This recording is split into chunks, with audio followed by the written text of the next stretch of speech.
कोतमा थाना अंतर्गत 40 वर्षीय अधेड़ ने अज्ञात कारणों से फांसी लगाकर अपनी जीवन लीला समाप्त कर ली। हालांकि परिजनों की सूचना पर पहुंची पुलिस ने शव का पंचनामा तैयार करने उपरांत पोस्टमार्टम हेतु भेजा है। वहीं मामले की जांच पर पुलिस जुटी हुई है। कोतमा थाना अंतर्गत 40 वर्षीय प्रेमलाल बैगा ने अपने घर पर फांसी लगाकर जीवन लीला समाप्त कर ली।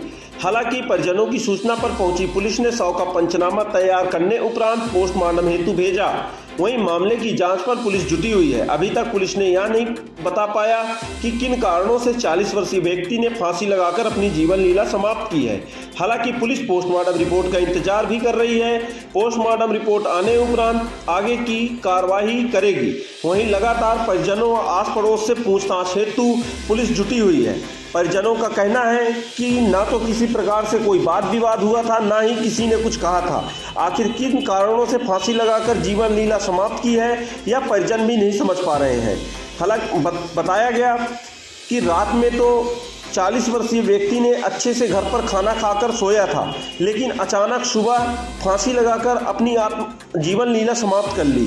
हालांकि इसकी जानकारी परिजनों को भी नहीं मिल पा रही है। परिजनों का कहना है कि किसी प्रकार से कोई बातचीत नहीं हुई थी, ना तो कोई ऐसा महसूस हो रहा था कि किसी ने कुछ कहा है, लेकिन अचानक फांसी लगाकर अपनी जीवन लीला समाप्त कर लेना ना तो परिजन समझ पा रहे हैं, ना ही अभी तक पुलिस को किसी प्रकार से कोई जानकारी मिल पाई है। परिजनों ने बताया कि प्रेमलाल बैगा घर पर ही रहकर मजदूरी का काम करता था। आखिर किन कारणों से फांसी लगाया है यह अभी तक परिजनों को भी जानकारी नहीं मिल पाई है। गौरतलब है कि अनूपपुर जिले में फांसी लगा लेने के बाद आत्महत्या जैसे मामले बढ़ते जा रहे हैं। हाल ही के दिनों भालूमारा थाना अंतर्गत एक 36 वर्षीय व्यक्ति ने भी ऐसे ही फांसी लगाकर जीवन लीला समाप्त कर ली थी। हालांकि पुलिस ने प्रारंभिक जांच की तो पुलिस को भी परिजनों के द्वारा किसी प्रकार से कोई जानकारी नहीं मिल पाई। हालांकि पुलिस अभी भी यहां पर मामले की जांच पर जुटी हुई है। अधिकतर मामलों पर यह पाया जाता है कि या तो मानसिक रूप से कोई प्रताड़ित होता है जो वह बात किसी को नहीं बता पाता, या फिर घरेलू विवाद को लेकर ही फांसी जैसे कदम लोग उठा लेते हैं। हालांकि पुलिस का कहना है कि अगर किसी प्रकार से कोई समस्या है तो पहले नज़दीकी थाने पर इसकी आके जानकारी दें। अगर हो सकता है उस समस्या का समाधान निकल जाए। अगर समस्या है तो समाधान जरूर निकलेगा, और जब समाधान निकलेगा तो आत्महत्या जैसे कदम उठाने वाले व्यक्ति आत्महत्या नहीं उठाएंगे। लेकिन कहीं ना कहीं लोग हिम्मत नहीं जुटा पाते और अंदर ही अंदर अपनी बात रखे रहते हैं और फांसी लगाकर अपनी जीवन लीला समाप्त कर लेते हैं।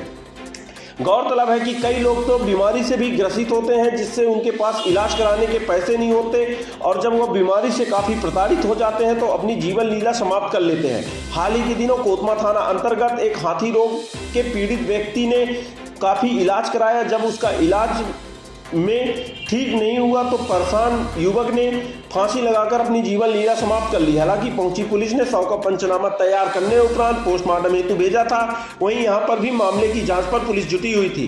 पुलिस का कहना है कि अगर किसी प्रकार से कोई समस्या होती है, या फिर वह मानसिक रूप से प्रताड़ित है, या कोई उसे परेशान कर रहा है, तो सबसे पहले नज़दीकी थाने पर इसकी जानकारी दे, जिससे समय पर उस समस्या का समाधान ढूंढा जा सके। लेकिन लोग ऐसा नहीं करते और फांसी जैसे कदम उठाकर अपनी जीवन लीला समाप्त कर लेते हैं। लेकिन कहीं ना कहीं इसका खामियाजा उनके परिजनों को भी उठाना होता है। दरअसल जब परिवार का कोई मुखिया फांसी लगाकर खत्म हो जाता है तो उनके पीछे वाला परिवार आर्थिक तंगी से गुजरता है। इस चीज़ों का ध्यान रखना चाहिए कि अगर हम तो खत्म हो जाएंगे, लेकिन हमारे पीछे जो परिवार है कहीं ना कहीं उनका भी भरण पोषण कौन करेगा। अगर इन सब बातों का लोग ध्यान रखें तो बिल्कुल भी फांसी जैसे कदम ना उठाएं। लेकिन अनूपपुर जिले में लगातार फांसी लगाकर आत्महत्या करने का मामला बढ़ते जा रहा है। अब इसे किस प्रकार से रोका जाए यह भी समझ में नहीं आ रहा।